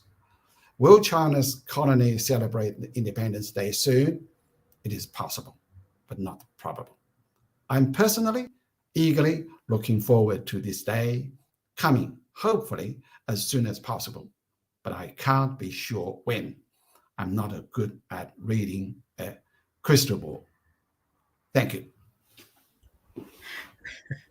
Yeah, thank you very much, Dr. Chinjin. You have your own style of telling the story, but you put it very in a very logical manner how present day China has evolved and what is the role of Chinese Communist Party, and your inference that if the CCP attacks uh, Taiwan, then this itself will also get destroyed in the process, and but that will be a very unfortunate situation. That no one wants to see a bad end to Taiwan. But anyhow, we share your hopes that one day CCP will collapse, and what happened to the USSR, Soviet Union, one day maybe the history will play its own role. And I always believe that history's road roller has its own direction. None of us could predict what is going to happen to Soviet Union, and when it happened everybody was surprised, including the Americans who believed or claimed that they knew everything about Soviet Union. So they were also surprised. So I'm sure this surprise is also waiting for China, and the Communist Party will collapse. And in the process, not only Tibet, East Turkestan, South Mongolia, Hong Kong will get their freedom, but countries like Taiwan, India, and so many others will also have a sigh of relief. The world will be much better. Let's wait for that day. And now we are coming to our the final, the last but not the least, the final speaker, Mr. Gompo, who is the president of Gompo Dhuldup, who is the president of Tibetan Youth Congress, and he also happens to be the co-host of this series of shows. So I welcome Gompo Dhuldup to please present the Tibetan perspective to this issue. Gompo Dhuldup, please. Thank you, Vijayji, for your kind introduction. Tashitli and greetings to all. So, as a co-host of this important seminar, I want to thank all the panelists for accepting these invitations and being part of this important seminar. Uh, as the very purpose of choosing this date is first is to celebrate the 75th Independent Day of India. So I, on behalf of Tibetan Youth Congress, would like to congratulate and say very happy 75th Independent Day to all the people of India. And moreover, like the activists and the oppressed nation by the Chinese Communist Party, we have lots of things to learn from the India's freedom struggle. We have lots of things to experience and encourage from the India's freedom struggle. So this is the very purpose that we are organizing this seminar 2 days before the 75th Independent Day of India. So this topic is widely covered by all the previous panelists. So as rightly said, will the China colonies celebrate Independence Day soon? As in Tibetan young activists, we have a strong hope. Yeah, we are hoping for that day to come. Not only a hope, we are putting all our efforts to make it happen. So if you look at the Tibet case, Tibet was an independent country because before the Chinese illegal occupation in 1949. Since then, after the 1959, there was partition among the Tibetan outside Tibet and Tibetan inside Tibet. So outside wall is laid by His Holiness the Great 14th Dalai Lama, and the Tibetan freedom struggle and the resistance activity was carried out not only outside Tibet but inside Tibet. They have made the supreme sacrifices. Time and again, they have raised their voice against the Chinese illegal occupation. The People Republic of China, time and again in a different policies and program, tried to convert a Tibetan into a Chinese. Since 1960 till 80, in the name of cultural revolution, they tried to destroy all the Tibetan monastery and learning institution. They tried to change the Tibetan mindset and they tried to change Tibetan into a Chinese, but they are not successful in their mission. That was rightly proved by the a very brave Tibetan brothers and sisters in 1987, 88, and 89. A peaceful protest campaign against the oppressive Chinese policy was conducted in Tibetan capital Lhasa and other places in Tibet. After that, Chinese government thought that if they have give some kind of minimal economic, so-called economic development, the Tibetan people mindset will change and they will respect the communist ideology. But that too was proved by the second generation of Tibetan people in year 2008, when the China was actively engaged in their propaganda mechanism and their propaganda activity across the globe in the name of organizing under the title of the Beijing 2008 Summer Olympic. A mass protest campaign was organized not only in the Tibetan capital but across the three traditional regions of Tibet. So the Tibetan people back then have rose the voice against the Chinese repressive policy. They have three major demands. First one is return of His Holiness the Dalai Lama to free Tibet, and second one is China out of Tibet, and third one is independent Tibet. With these three major demands, they made the supreme sacrifices. They have challenged the Chinese hardline policy and they've challenged the Chinese repressive military. So after 2008, the China have introduced a very strict, harsh policy inside Tibet. There is a surveillance system in every individual. There is a censorship in the information. They close all the boundaries, especially the movement of Tibetan from inside to outside world. But the Tibetan people have made the supreme sacrifices by self-immolation. Till date, more than 159 Tibetan inside Tibet have made the supreme sacrifices of self-immolation for the just cause of Tibet. So this is the continuous effort made by Tibetan inside Tibet. So even the number of policy programs, whether it's a harshline policy, whether it's a economic benefits, the so-called economic benefit policy introduced by the CCP, they can't enough to change the mindset of Tibetan people. The China consider Tibetan Buddhism as a threat for the communist region. So there is a so-called Sinicization of the Tibetan Buddhism. So the moreover, the recent threat is towards the Tibetan young, the school-going children. The China introduced a colonial boarding education policy, which they try to brainwash a Tibetan youngster. They try to brainwash the Tibetan youth from a very young age. So we very much object this kind of policy, but we can proud to say that the Tibetan people will continues to resist and raise the voice against Chinese repressive policy. So to counter the China's repressive policy, especially to make the China accountable for all their misconducted, we all the oppressed nation like Tibet, East Turkestan, Southern Mongolia, Manchuria, Taiwan, and Hong Kong, we have to come together to make a very strong, concrete coalition alliance to fight and to do the lobby work and to have elaborate information. We have to share elaborate information of the real ongoing critical situation inside our nation to the international community. So Tibetan Youth Congress, we were privileged to host many kind of meetings, physical meetings of Asia Common Alliance and particularly the oppressed nation of the Chinese Communist Party in a different places. That the most recent that we had, it was in New York this year. So like this kind of meeting, we can have a collaboration activity where where we can meet, discuss, plan, and so that with the collaboration activity we can make the China accountable. We can counter the Chinese repressive policy. So whenever we interact with the youngster from the different colleges and universities, they ask us this one question: how the Tibetan and the other activists can dream of an independent when the China is so powerful these days.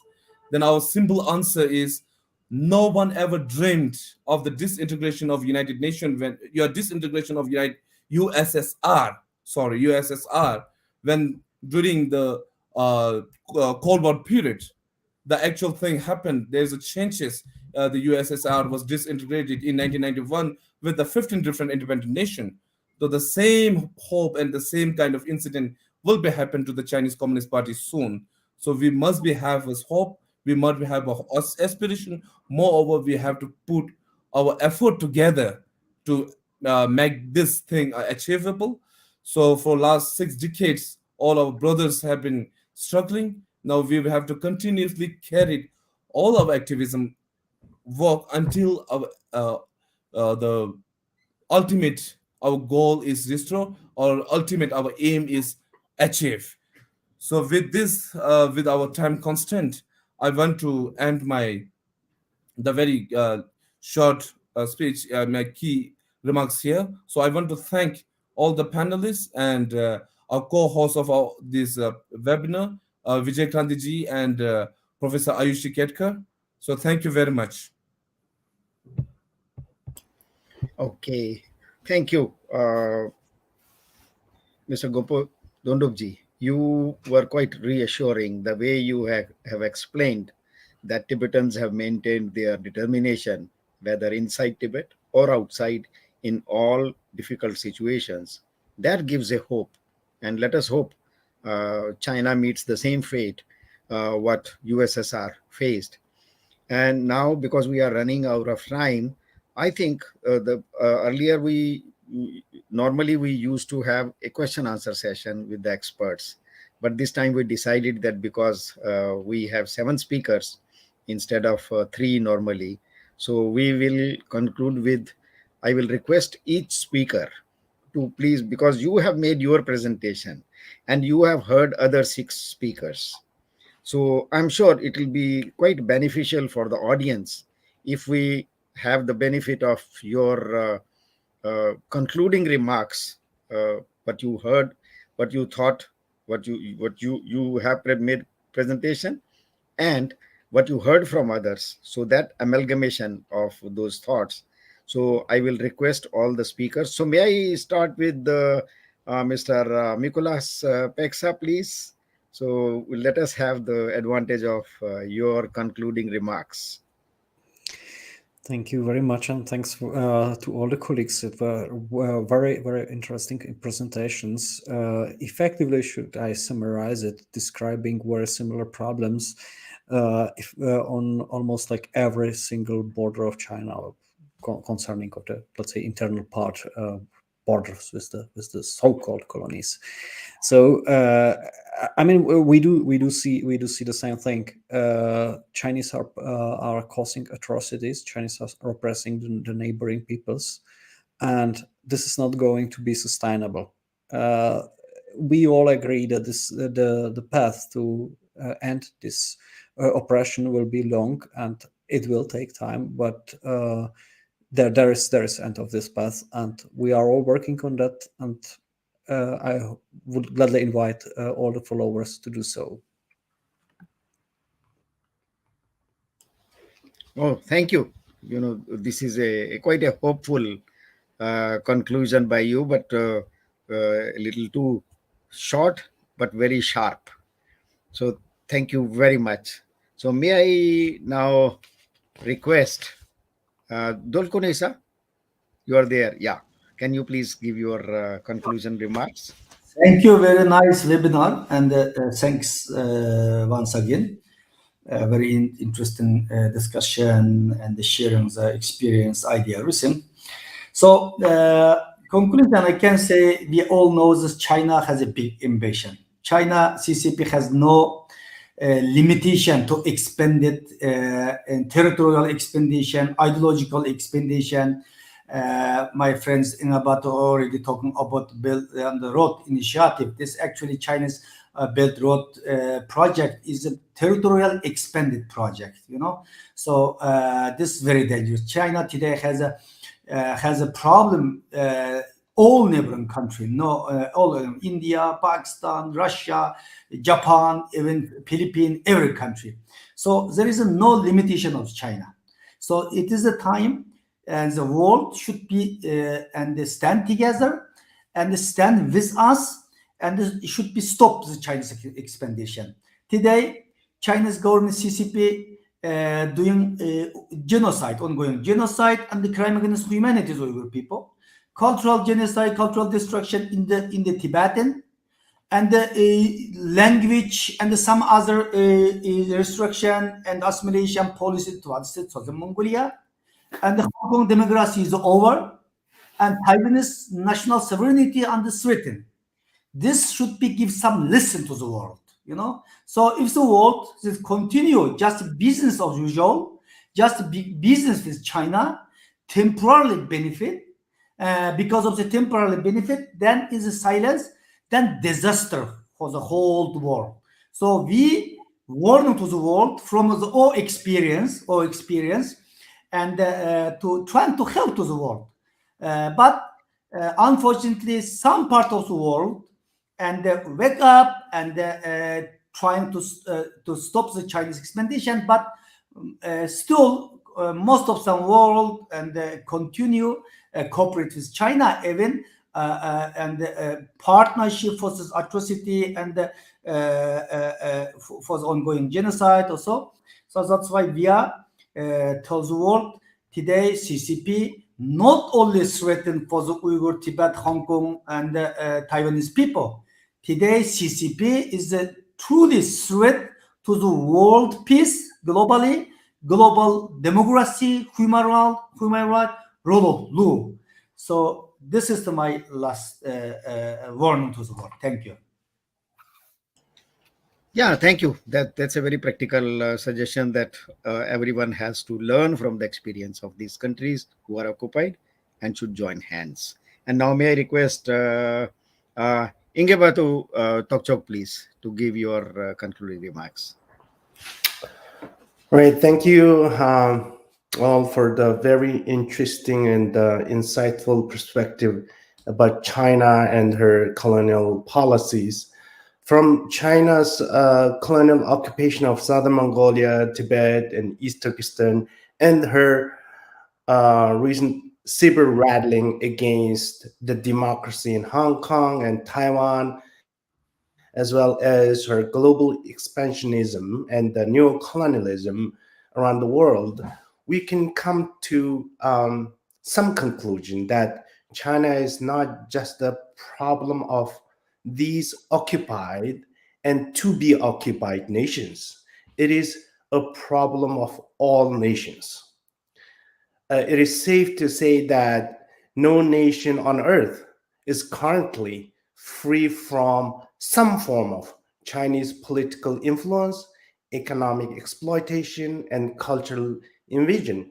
China is trying to take away the independence and sovereignty of smaller nations. China is effectively turning weaker nations into her colonies in Asia, Africa, Central and South America.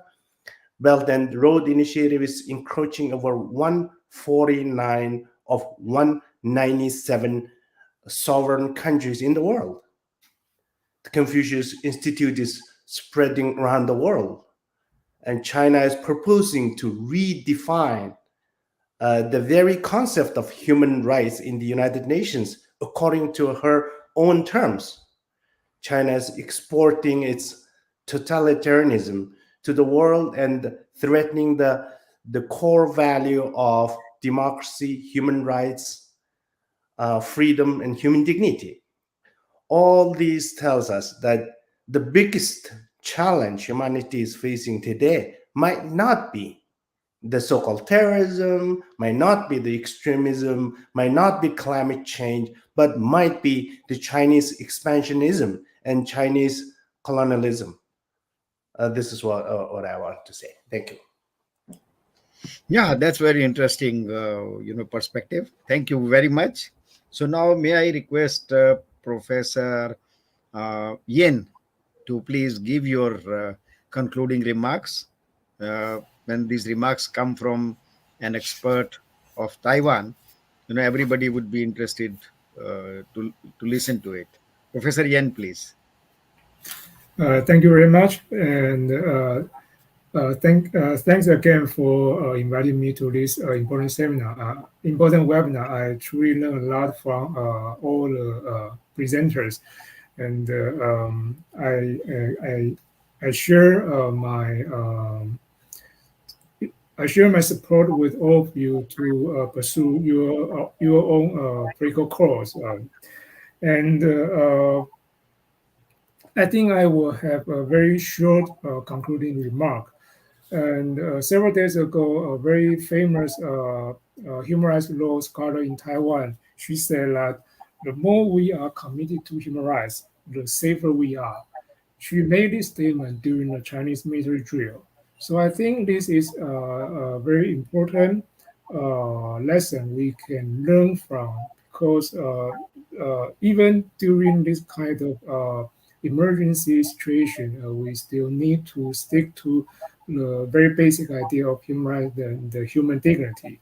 Only in that way we can fight back against the CCP regime in different confrontation line. Yeah, thank you very much. Thank you, Professor Yen. Now, may I request Dr. Chinjin to please give your concluding remarks. All right, but actually, when I did my talk, I have mentioned that, but I'm happy to say to reiterate. My conclusion remark is that all the opposition groups that include Chinese Democracy Movement, Hong Kong, Tibet, Uyghur people, and the Southern Mongolia, we cannot change the status quo, because I have found that a long time ago. That's why I always very committed to try to connect the different groups. So I started to work together with Tibetans a long time ago. I had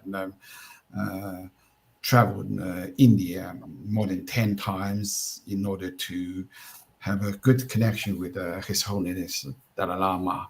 And I once, I remember 10 years ago, I mentioned to His Holiness Dalai Lama, I said to him that if when China, communist regime is no more, a unified China could be very difficult. So if Your Holiness could be remain in China to be a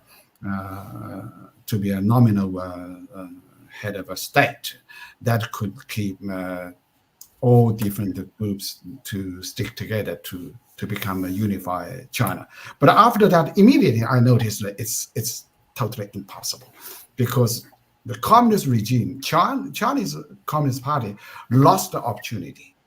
They just lost this opportunity. So when I'm doing my doctoral degree, my conclusion was that there is no more chance for China after the communist regime to be a unified China. At that time, the theory of former Taiwan President Lee Teng-hui, he mentioned the 7 different blocks. yes, I think it's it would be more realistic.